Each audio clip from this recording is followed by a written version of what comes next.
seja muito bem-vindo, muito bem-vinda ao terceiro episódio do nosso podcast 60 Mais, direto aqui dos estúdios da Voa Filmes, em Floripa, ilha de Santa Catarina. Hoje eu tenho a alegria e a honra de receber o professor Ronaldo Santana, que é escritor, jornalista, radialista, doutorando na PUC Rio Grande do Sul e que escreveu, após os 70 anos, a ficção O Dia em que o Rio Grande se separou do Brasil e que eu devorei este final de semana. Professor Ronaldo, boa tarde, muito prazer em tê-lo aqui conosco. Muito obrigada pela sua presença. Bem-vindo. Eu que agradeço o convite, Simone. É um prazer estar aqui. Professor, esse livro, eu tive a curiosidade de lê-lo, inclusive porque ontem também eu assisti ao filme Ainda Estou Aqui, de Walter Salles, que premiou a nossa querida Fernanda Torres com o Globo de Ouro e que está concorrendo agora ao Oscar de melhor filme, também melhor atriz. E eu fiz o link do livro com o filme. O seu livro, que foi escrito, que é uns 4 anos? 3 anos. Há uns 3 anos. Muito bem.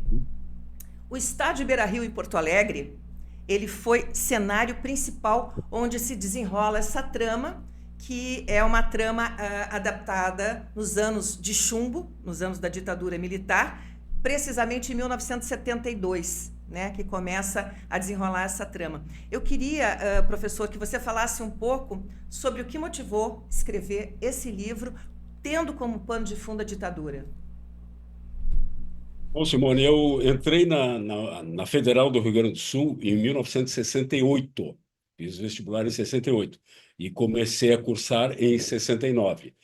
E, exatamente em 13 ou 18, agora estou em dúvida, de dezembro de 68, foi promulgado o AI-5, o Ato Institucional número 5, que terminou com o habeas corpus, permitia a prisão sem nenhum motivo, dissolveu o Congresso, ou seja, estabeleceu uma situação de puro terror no país. Tá? E, especificamente, a, a Universidade Federal do Rio Grande do Sul sempre foi um núcleo de combate à ditadura, tá? Que começou em 64. O curso de jornalismo que eu comecei a frequentar, ele não era um curso autônomo, ele fazia parte da Faculdade de Filosofia, ele era uma habilitação da filosofia.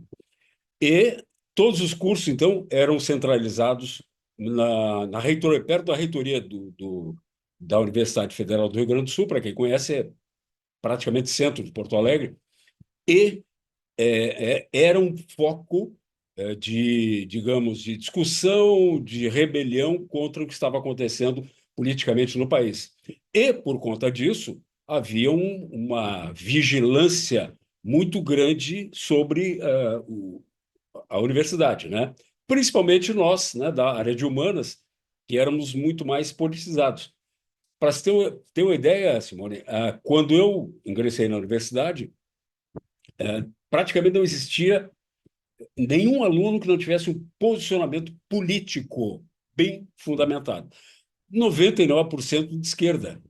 E o único que eu conheci e que admirava a coragem foi um jornalista que se formou depois, o Mitchell, que se declarava de direita. Eu admirava o Mitchell, porque ele enfrentava e dizia, eu sou de direita. Né? Bom, aí o que aconteceu? Toda essa efervescência era muito observada pela, pela, pela polícia secreta, pela polícia secreta da Brigada Militar, que é a polícia militar lá, e, inclusive, em algumas salas, algumas turmas, era infiltrado alguém de uma dessas entidades. Na minha aula, teve um infiltrado. Qual era o papel dele? Eu, inclusive, coloquei isso no livro. Né? Qual era o papel dele? Era ver, tá, o que estava acontecendo, ouvir, eventualmente dar uma provocada para que as pessoas falassem, que pudesse se revelar, e depois, então, entregar para as autoridades. Dificilmente funcionava, né? Porque as pessoas identificavam logo o infiltrado. Mas o ambiente era um ambiente muito efervescente e muito político. Diferentemente de hoje, né, eu dou aula na universidade, e o posicionamento político quase que totalidade dos alunos é absolutamente deixado de lado. Quer dizer, as pessoas não têm um posicionamento político baseado em ideologia, o que era comum à época em que eu estava na universidade. Nós tínhamos, imagina, essa época do cinema novo, a época do Nouvelle Vague francesa. Então, nós íamos ver um filme, sei lá, do Godard, e todo mundo ia para um bar para discutir o que o filme queria dizer. Quando é que acontece isso? Sim, do ponto de vista político, né? Hoje, ninguém mais faz isso, né? E hoje o filme é considerado somente uma diversão. Nós olhávamos o filme como uma possibilidade de transformação da vida de cada um. Então, a partir daí, né, depois eu cursei, não cheguei a terminar o curso no primeiro momento.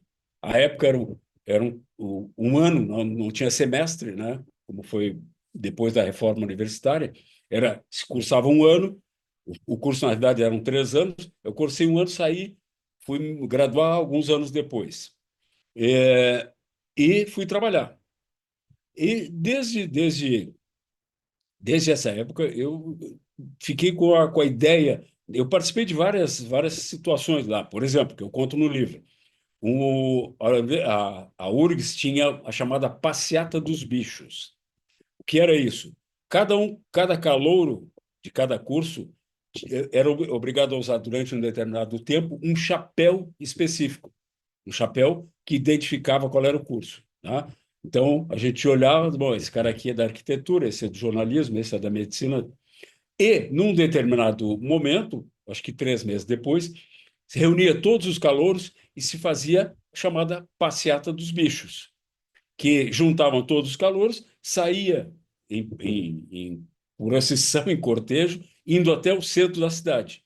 À época, o centro da cidade, a Rua da Praia, era o centro nervoso de Porto Alegre.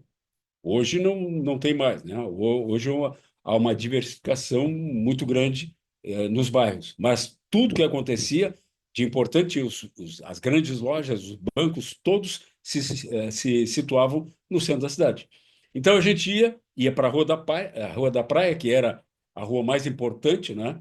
E ali, de vez em quando, parava a turma toda, sentava no chão, tinha o comando dos veteranos, né? E um dos veteranos indicava um dos alunos para fazer alguma coisa, tá? No meu caso, eu tive a sorte, né, azar, né, de ser indicado por um veterano para fazer um discurso sobre a importância do papel higiênico. Imagina o seguinte, eu Um com trote leve, digamos assim. imagina eu com 18 anos, eu era absolutamente tímido à época, né?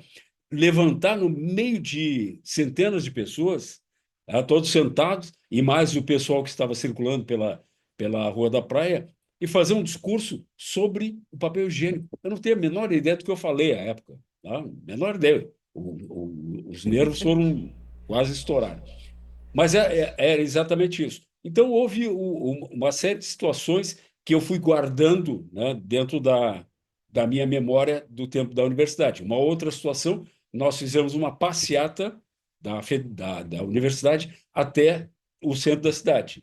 Era comum acontecer isso. E aí o que acontecia? A polícia militar, a brigada militar, né, assim como a polícia civil, cercava os estudantes e normalmente quebrava o pau.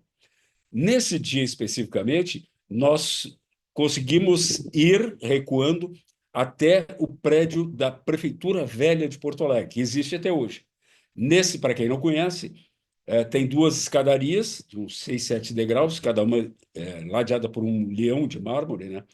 E que dá, obviamente, duas portas para o interior da prefeitura, que, claro, estavam fechadas. E aí a turma foi recuando, recuando, recuando, chegou um momento que nós estávamos acuados, não tinha para onde ir. E aí o cerco foi se fechando. E, casualmente, naquela semana, naquele mês, os cacetetes dos brigadianos, que eram pequenos, tinham sido substituídos por uns de, sei lá, 1 metro. Bom, Madeira, que a né? gente levou de Inicialmente eram cacetada de borracha, não? e borracha, mas depois já estavam passando para madeira, mas eram menores. Ou E seja, nesse, crueldade maior ainda. exatamente. Olha, chegou um momento que a gente, cada um correu para um lado, né? Eu peguei, até hoje não me esqueço, eu peguei a mão da Bia, que era uma menina, uma colega minha, que era daquelas quase transparente, tão branca e magrinha assim. Peguei a mão dela e arrastei ela para fora do grupo, né? Levando cacetada de tudo quanto foi lado, mas conseguimos sair sem maiores ferimentos. Então, tudo isso foi sendo guardado na memória, né? Depois de muitos anos, né, eu pensei que, olha, eu poderia colocar isso dentro de um relato. E me lembrei de uma outra situação que poderia fazer um link. Eu sempre gostei de futebol. Agora perdi um pouco até o interesse. Mas gostei muito, jogava bola durante muitos anos. Fiz um curso para árbitro de futebol na Federação Gaúcha de Futebol. Apitei 1 ano de futebol. Depois cansei, né? Viajava 600 quilômetros para apitar. No final de semana era muito confuso. E aí juntei isso, né, esse interesse, com um fato que me chamou muito a atenção, que em 72, no dia 17 de junho, a seleção brasileira foi jogar um amistoso com a seleção gaúcha, formada por jogadores do Inter e do Grêmio.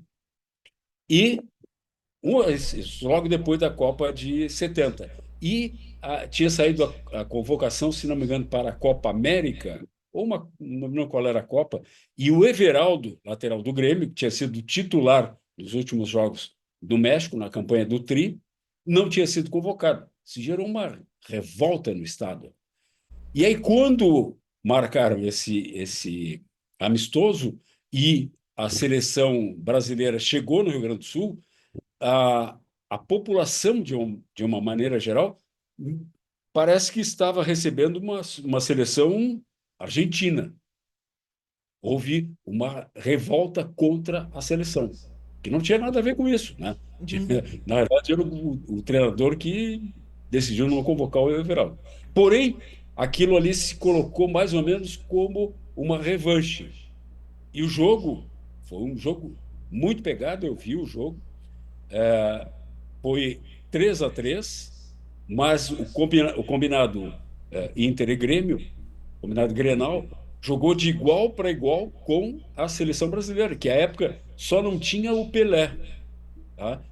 E o Gerson não jogava também, que era titular, porque estava machucado, mas jogava Rivelino, jogava Tostão, jogava uma série de titulares da seleção que tinha sido campeã no México. 1972, certo? 72, 17 de junho. E, e foi um E qual jogo foi o épico. placar? Qual foi o placar, professor? 3 a Lembra? 3 3 a Como? 3 Ah, 3 empatou. a 3 E esse, O esse foi o pano de fundo que o pano de fundo. senhor criou a sua. Não deixa de ser um romance também, né? Um romance E é um ficcional, romance, digamos assim. exatamente, ficção histórica, a gente poderia chamar, né? Certo. E porque baseia-se em personagens que realmente existiram, fatos que realmente aconteceram, e também personagens que eu criei, né? A partir das minhas Certo. vivências. Então, depois de um certo tempo, comecei a dar aula, fiz uma série de coisas, fiz mestrado, estou fazendo doutorado agora. Vim aqui morar em Tubarão, tá? Eu estou aqui há 20 anos já, e aqui comecei a trabalhar em rádio, então eu tenho uma série de atividades, né? O meu dia é bastante ocupado. Mas sempre fiquei com aquela ideia de, olha, eu podia relatar isso. E aí eu comecei a escrever, devagarinho e tal, comecei a escrever e comecei a criar personagens baseados, né, em pessoas que conviveram comigo nesse tempo de universidade. A única exceção que é a heroína, né, podemos chamar assim, que é a Micaela, que não é baseada em ninguém. Essa eu criei, realmente. Todos os outros, eu me lembrei de colegas meus, né, que tinham as características apresentadas pelos personagens no livro. E aí peguei essa situação, né, junto com personagens históricos. Por exemplo, o Luiz Terreira, que faz parte do livro, foi um dos caras que lutou contra a ditadura militar e foi morto pela ditadura. E fiz com que esse grupo de estudantes que começa a ter uma politização e começa a tentar se envolver na luta armada, na guerrilha contra a ditadura, tenha um encontro com ele e, a partir daí, tem um convite para ingressar na guerrilha. Tá? Claro que isso tudo é imaginado. O personagem existiu. Tá? Luiz Terreira, ele nasceu no Rio Grande do Sul, se criou aqui em Santa Catarina e depois foi morto pela ditadura militar. Então, eu fui juntando uma série de fatos, né? E a ideia básica é a seguinte, que esse grupo, né, vai adquirindo uma politização cada vez maior, e aí ele chega à conclusão de que precisa lutar contra o governo militar. E cria um grupo, tá, nesse sentido, que entra em contato com membros da resistência, da guerrilha contra a ditadura. E, a partir daí, eles se envolvem nesse processo e têm a ideia de fazer uma ação, que seria uma ação ousada, que seria, no dia do jogo do Combinado Grenal com a seleção brasileira, fazer uma movimentação, tá, dentro do estádio Beira-Rio, né, que chamasse atenção, e sequestrar o treinador da seleção brasileira, à época, o Zagallo. Então, todo a trama é exatamente essa. Tá? O básico do livro é o dia 17 de junho de 1972, onde acontece a partida, e aí eu vou fazendo ligação com o desenrolar da partida e as ações que esse grupo toma. Basicamente é isso. Tá? Agora, o que eu achei interessante, professor, que eu acabei esse livro num final de semana. O livro realmente ele é muito envolvente, porque o tema ele é espinhoso, é um tema árido e ele, de certa forma, a exemplo também do filme Eu Ainda Estou Aqui, que eu assisti ontem, ele tira o véu da ignorância, revela para muitos que não estão inteirados sobre, não viveram na época, ou enfim, não sabem, ou estão confusos, revela os anos de chumbo. Não é à toa que tem esse nome Sim. forte, que foram anos de chumbo. Né? Por exemplo, quando essa trama que se desenrola no seu livro, é o ano de 1972, que o Médici que estava no poder. E esse período é um período muito conhecido, né, por censura, repressão, práticas de tortura, enfim. Nós temos aí em torno de 20 mil brasileiros que foram mortos na ditadura, sem falar nos desaparecidos, que até hoje, né, não se sabe, não se tem notícia. Um deles é o Rubens Paiva, né, que o filme retrata muito bem, Eu Ainda Estou Aqui, e também retrata a luta da Eunice Paiva, que é a viúva de Rubens Paiva, para criar os seus 5 filhos. Ela se torna, né, uma advogada, ela se torna uma ativista, principalmente na questão indígena. Ela faz um trabalho muito bonito. E, inclusive, você estava me falando que agora saiu, né, foi reconhecido pelo governo o óbito, a morte pela ditadura. É isso? Isso, a responsabilidade do Estado Responsabilidade. na morte do Rubens Paiva, que até Bom, então não, ela levou muito tempo para conseguir a família levou muito tempo para conseguir a certidão de óbito, né? Mas ali não identificava que o os Estado tinha culpados. assinado O meia-culpa foi, É, infelizmente, depois da morte dela, que ela faleceu em é, 2018, né? pois é, Ela uma era pena. portadora de Alzheimer, enfim. Professor Ronaldo, você que teve em loco, em 1972, né? Ali tinha, dentro da URGS, né? Dentro da área das humanas, principalmente, né? Esse grupo forte de alunos que estavam lutando contra essa ditadura, contra esse governo militar, né? Como é que era clima naquela época? Vocês tinham a verdadeira consciência daquele momento que estavam vivendo, ou essa consciência desse terror todo, ela foi vindo mais tarde? A gente não tinha exatamente a noção exata do que estava Do que estava acontecendo, né? acontecendo?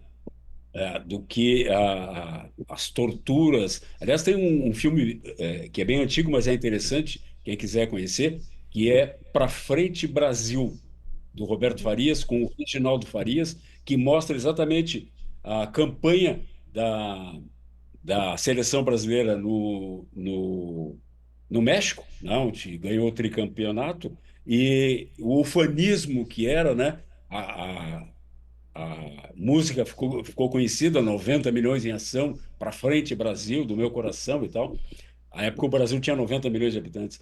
E enquanto isso, nos porões da ditadura, as pessoas eram torturadas e mortas. Então, na universidade, a gente tinha uma noção, porque chegavam informações que não chegavam à mídia, até porque a mídia era totalmente censurada à época, Censurada. Uhum. censurada. Inclusive com censores, os grandes Sim. jornais tinham pessoas que estavam dentro das redações e Presentes, diziam, exato. exato, essa matéria sai, essa não sai. Tá?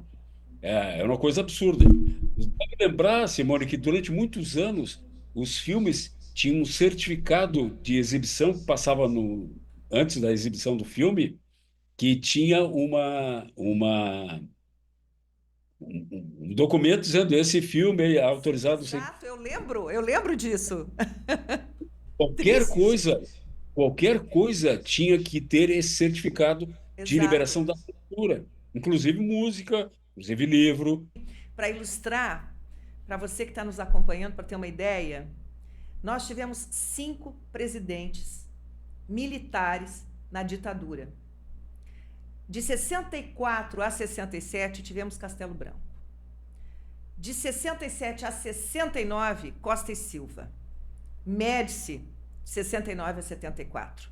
Geisel, quando começa uma pequena abertura, de 74 a 79, e o quinto e último presidente militar, que foi Figueiredo, de 79 a 85.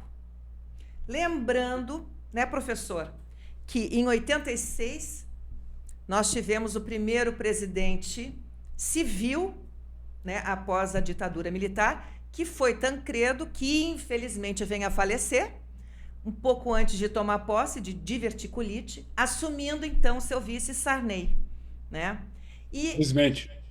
exatamente, em 89 nós temos, só para dar uma clareada aqui, em 89 nós temos então o primeiro presidente eleito através de eleições diretas após a ditadura, Fernando Collor de Mello, que fica apenas 2 anos no poder e onde sofre impeachment, o famoso caçador de Marajás, né? Então aí nós tivemos de 64 a 85, né?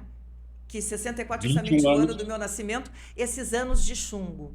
E o que eu acho muito importante, professor, assim, voltando um pouquinho no filme do Walter Salles, é que agora o seu livro, inclusive, ele faz um link muito interessante com o filme, porque nós estamos revelando para o mundo, né, uma memória nossa que não deve se repetir, mas também não deve se esquecer, né, que foram os anos de ditadura, e foram anos muito duros. E então, assim, esse filme não é à toa que ele está sendo tão premiado, soberbamente feito pela Fernanda Torres e também pelo Celto Mello, pela Fernanda Montenegro, enfim, e que faz uma pequena participação no final, né? Ela já com a Eunice Paiva já com Alzheimer, enfim. Ela simplesmente não fala nada, só na cadeirinha de rodas dela, e ela faz assim uma participação brilhante. Então esse filme, eu acho que tem vários aspectos, não me delongando muito, não querendo tirar a sua participação. O filme do Walter Salles, eu acho que ele traz o seguinte: ele mostra que o cinema é uma indústria que gera empregos, né? É uma indústria que projeta o país fora, e revelando a nossa memória histórica, né? Eu acho que esse filme ele é realmente histórico. Eu acho muito importante que o nosso cinema seja retomado, porque ele não deixa de ser uma indústria. Ele gera empregos também. E eu acho que ele é visto assim por parte de alguns setores como uma talvez uma coisa menor, enfim, fala-se muito em Lei Rouanet. Por exemplo, esse filme não teve absolutamente dinheiro público, né? Teve dinheiro privado. Então, assim, as pessoas falam muito sem saber, né? O que o senhor tem a dizer com relação à nossa memória nesse filme em especial? E vamos deixar bem claro, né, Simone? A Lei Rouanet não é dinheiro público, tá? A Lei Dinheiro. Rouanet é uma autorização para que os produtores de um produto cultural qualquer, tá? Não é necessariamente somente filme, pode ser teatro, exposição, Sim. arte de maneira geral, capte junto a empresas privadas um valor determinado Uhum. que vai ser descontado do imposto devido Muito dessa bem empresa. pontuado, professor. Muito bem pontuado. Com certeza. Então, não é dinheiro público. E muita gente usa, é Lei Rouanet. Mesmo que seja a Lei Rouanet, não é dinheiro que o governo deu. Tá? Isso é bom deixar bem claro. E o que eu acho que é importante nós destacarmos, Simone, é que há, há há um movimento muito forte de negar os anos de chumbo, de negar a ditadura, de Sim. negar as torturas, tá? E que, com o avanço da direita, tá? Da extrema-direita, que está preocupando todo mundo, que no mundo inteiro a extrema-direita está crescendo assim, estrondosamente, basta ver agora a eleição do Trump nos Estados Unidos, e que é uma coisa inacreditável, que alguém coloque aquele tipo de pessoa na direção de um país, pela segunda vez. Então, há um movimento de negação do que foi feito durante a ditadura. Retomando lá uma pergunta que tu fizesse anteriormente, o clima que nós sentimos na universidade era de opressão. A gente sabia que estava sendo vigiado e que a qualquer momento alguém poderia ser preso. Então, nós tínhamos um clima que era de insegurança, de medo, né? Apesar de, né, imagina a gente jovem encarava qualquer coisa, mas a gente sentia esse clima pesado. Por isso, né, que se denominou Anos de Chumbo, porque a ideia de que o clima era muito pesado em todo o país. E eu acho que é importante, eu com o meu livro, que é uma pequena contribuição, agora o filme do Walter Salles, que é fantástico, mais de 3 milhões de pessoas já viram o filme, retomar a realidade. Olha, o que aconteceu foram 21 anos de ditadura militar, não é? Regime militar, ditadura militar. Houve um golpe militar. Não houve uma revolução, como dizem. Foi um golpe militar. E essa ditadura matou, torturou, exilou pessoas. O Gilberto Gil e o Caetano Veloso só não foram jogados no mar, não sei se sabe disso, numa operação chamada Operação Bandeirantes, porque um dos participantes dessa operação, o Major Sérgio, que era conhecido por Sérgio Macaco, se negou a fazer isso. A ideia era colocar artistas, opositores do regime em aviões, ir até o mar e jogá-los lá. Isso aconteceu na Argentina, tá? Muitas Jesus. pessoas foram jogadas no Rio da Prata. Então, o que aconteceu foi uma grande tragédia. E é nossa responsabilidade manter essa memória viva, não aceitar que as pessoas digam, não, isso não existiu. Na ditadura era melhor, era mais organizado, tinha mais segurança, né? Não, o clima na ditadura era extremamente opressivo. Eu lembro que, à época, a minha namorada, o irmão dela, era envolvido também com atividade política. E aí, um dia, Nós estávamos na casa dela e alguém disse: Olha, vamos fazer uma batida aqui, porque descobriram que o Beto tem livros subversivos. Esse era o termo usado. Foi uma loucura. Todo mundo correndo, pegando o livro, levando para os vizinhos para esconder e tal, porque o medo era esse. Se pegasse uma obra que não fosse adequada, corria-se o risco de ser preso e, eventualmente, até desaparecer. Professor, para os mais desavisados, seria interessante a gente pontuar aqui qual foi a origem realmente da ditadura. Qual o argumento que foi usado pela ala militar para se achar no direito de ocupar o poder? Que, aliás, estão repetindo hoje, né? Repetindo hoje. É que seria que o país estava sendo conduzido para o comunismo pelo João Goulart, né? O Que à época, claro, o Jango, né? O Jango, que era o presidente, e que estava propondo, por exemplo, a reforma agrária, que é uma coisa que, imagina, desde essa época, muito antes disso, né, se falava em reforma agrária, mas houve essa ideia, ó, o país está sendo levado para o comunismo, que essa ideia está sendo repetida hoje, né, que é uma coisa completamente absurda. Mas, infelizmente, muita gente compra essa ideia hoje, 2025. Tá? já que o nosso programa ele é focado no 60 a mais, eu posso revelar que é a sua idade, né? E, claro, Um menino de um guri de 78 anos que está fazendo doutorado agora, é isso? Na PUC do Rio é Grande do Sul? doutorado. Sim, na PUC. Somos Já ambos filhos da PUC. fiz a PUC, exatamente. Eu já fiz a qualificação da tese, agora estou escrevendo a tese para depois apresentar. Então, acho que até o final do ano eu devo apresentar a tese.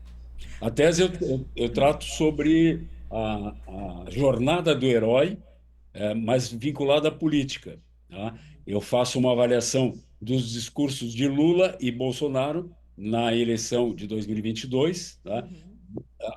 Analisando o discurso de cada um, tá?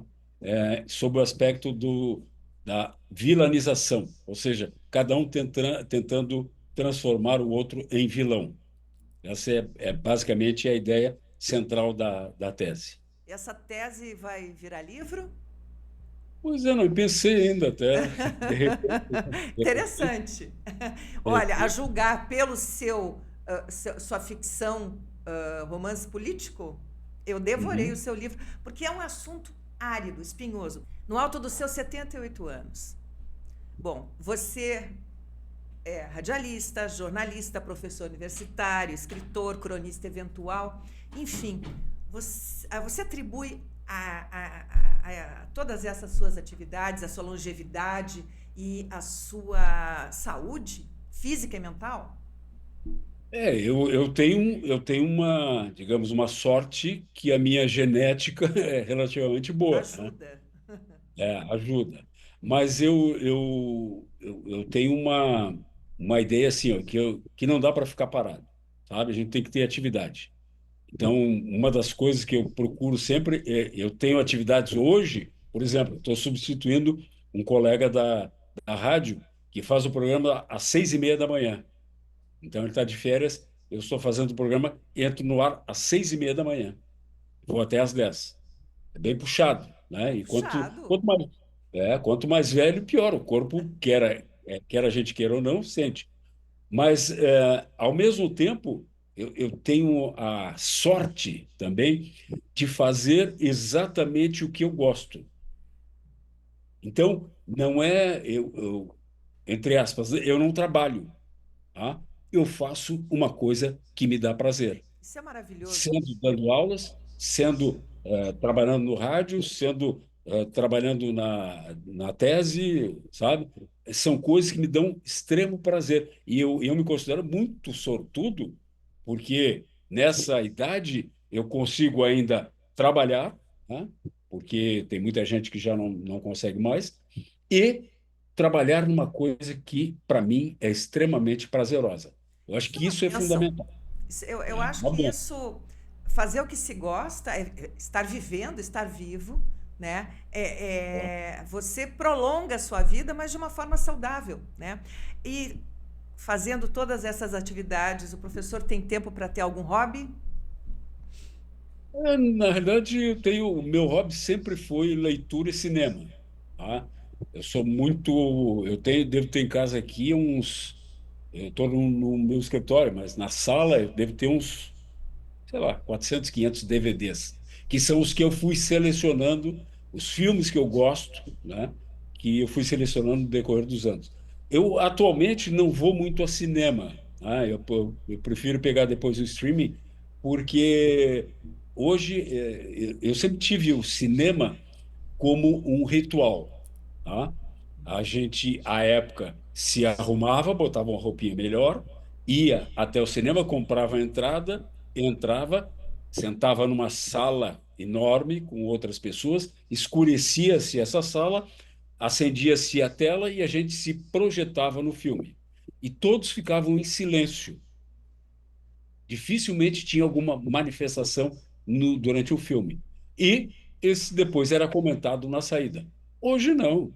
Eu já cansei de ver pessoas atendendo celular no meio do filme, que eu acho um extremo desrespeito. Então eu me poupo disso, então pego os filmes depois de saírem da exibição no cinema. E normalmente eles vão para o streaming, então eu tenho uma TV grande e vejo ali quase como se fosse um cinema. Então, meus hobbies sempre foram esses, né? É, cinema e leitura. Então, também eu tenho a minha biblioteca, você pode ver aqui atrás tem alguns dos meus livros. Eu tenho também bastante livros. A cabeceira do criado mudo do lado da minha cama está quase caindo, né? Porque eu começo a empilhar livro ali. O Veríssimo, o Luiz Fernando Veríssimo disse uma vez: são tantos livros que eu morro de medo de um dia eles desabarem e me matarem, né? Eu estou chegando nesse ponto. Só para você ter uma ideia, aqui, ó, na sala do escritório onde eu estou, olha o que tem de livro aqui. E isso é Opa! uma parte só. É uma parte só. Opa! E boas leituras, hein? A começar ali por É, Nietzsche. Ô, é, eu, o eu professor fiz. falou. Desculpa, pode concluir, por favor. Não, só para dizer que eu também fiz licenciatura em filosofia. Opa! E isso que você está falando da leitura, de tantas atividades, ser professor, escritor, radialista, né, cronista, enfim, você exercita a sua mente, né? Segundo a Uhum. medicina, isso é ótimo para você espantar o Alzheimer, né? Claro, com certeza, né? A atividade mental Intelectual é importantíssima, né, professor? fundamental, Ontem, fundamental. você falou do cinema, do celular no cinema. Ontem eu fui assistir Ainda Estou Aqui, que por sinal recomendo, obviamente, o filme é maravilhoso, é emocionante. E curiosamente, atrás de mim no cinema, tinha uma senhora, ela chorava compulsivamente o tempo inteiro do filme. Foi bem curioso. E ao meu lado tinha um sujeito comendo pipoca. Mas é aquela pipoca gigante, então o filme inteiro praticamente comendo pipoca. Eu pensei, nada como assistir um filme num streaming em casa, É, confortavelmente, no lar. claro. E hoje nós temos, né, tantas opções de streaming, né? Tem essa comodidade, não tirando o valor de um cinema, que pelo amor de Deus, mas realmente tem esses desconfortos, digamos assim, que vão incomodando. Talvez a idade, não sei. Eu lembro que eu estava uma vez vendo um filme chamado Chantal, há muitos anos, um filme muito interessante, que era assim, denso, né? E uma pessoa atendeu o celular no meio do filme. Por sorte, estava longe de mim, porque senão eu até ia me incomodar. Esse foi um dos problemas também, porque eu não vou ao cinema, porque eu não consigo me segurar, né? Eu mando ficar quieto e aí já viu, né? É complicado. E isso aconteceu aqui em Tubarão. Eu fui ver, deve ter visto a Ilha do Medo, do Scorsese, né? Que é um filme pesadíssimo. E ao meu lado, assim, uns cinco cadeiras, estava um casalzinho e batendo papo, não sei o quê, olha ali, fulano. Aí eu segurei um tempo, daqui a pouco eu fiz psiu. E aí o rapaz virou para mim e disse: "O senhor está me mandando calar a boca?" Eu digo: "Sim, meu pai nunca fez isso." Eu disse: "Por isso tu é mal educado." porque cinema tem que ver quietos. Quer falar depois, tu fala depois do filme. Mas aí a minha mulher me disse, qualquer hora tu vai apanhar, porque tu acha que tu tá comprando briga que tu não pode mais enfrentar, né? O E, professor casado, uma filha, uma neta, neto, um neto. neto, um Quantos neto. anos casado, professor? 50 e alguma coisa. Opa! Que maravilha! Eu não vou Mas nós perguntar temos. qual é o segredo, tá? Eu vou te dizer o segredo. Moramos em casas separadas. Olha isso! Maravilha! Cada um com a sua individualidade. Exatamente. Porque o grande problema que eu vejo nas relações são as rotinas, né, Simone? Um é organizado, o outro é desorganizado, um deixa a toalha molhada na cama, né? E aí essas coisas, no decorrer do tempo, vão adquirindo um caráter muito mais forte, né? Que num primeiro momento a gente releva, mas depois de um determinado tempo adquire uma dimensão que a gente não imaginava. Então, tirando esses aspectos, né, rotineiros, cada um cria as suas manias, né? Eu, como moro sozinho, tenho as minhas manias dentro da minha casa, é, Oh, e, e não existe nenhum tipo de tensão, de conflito em função disso, né? atrito, de cobrança. Exatamente. Eu diria além da rotina, monotonia, né? Porque nós não podemos fugir da rotina, né? Mas a gente pode fazer da rotina algo não monótono, né? Professor, para a gente fechar nossa conversa, eu gostaria que você deixasse aqui alguma dica, conselho, uma palavra legal para quem está nos acompanhando, para ter uma vida 60 mais longeva, saudável, produtiva, ou enfim, uma que a maturidade, eu não gosto de falar velhice, que a maturidade pode sim ser um lugar legal. Até porque a alternativa é pior, né? Já sabemos qual é, né? A gente envelhece ou morre. Eu acho que é fundamental o seguinte, que é o que eu acho que me mantém jovem, é fazer o que gosta, sabe? Isso, para mim, me dá extremo prazer e eu acho que isso me mantém, o fato de me manter ativo e fazer uma coisa que me dá prazer é o que faz com que isso, obviamente, influencia nessa minha longevidade, digamos assim. Eu acho que isso é fundamental. Nós vemos hoje um grande número de pessoas que trabalham em coisas que detestam. Isso é, eu acho, se eu tivesse que levantar de manhã e pensar, putz, mas eu tenho que ir para aquele local, não aguentaria muito tempo. Tá? Não deve ser assim. Então, procure fazer o que você gosta. Tá? Isso é meio que uma receita de juventude. Ter um alimento, né, para a alma e o espírito. E digamos, o alimento do corpo. O que o Tá? professor costuma se alimentar? Do quê? Que tipo de Em que comida? É bem variado. Como eu estou a maior parte do tempo fora, normalmente eu almoço fora, né? Então, e também normalmente eu almoço nas cantinas aqui da universidade. Mas a minha alimentação não é nada de diferente. Como um bom gaúcho, né? De vez em quando um churrasco, né? Mas já está cada vez mais raro porque é, eu moro em apartamento, é mais complicado, né? Meu apartamento não tem churrasqueira, mas eu sempre gostei muito de fazer um churrasco. E quando eu criei um grupo do pessoal que cresceu junto na mesma rua lá, em Porto Alegre. Eu apelidei de Sobreviventes da Carvalho, que a rua é Carvalho.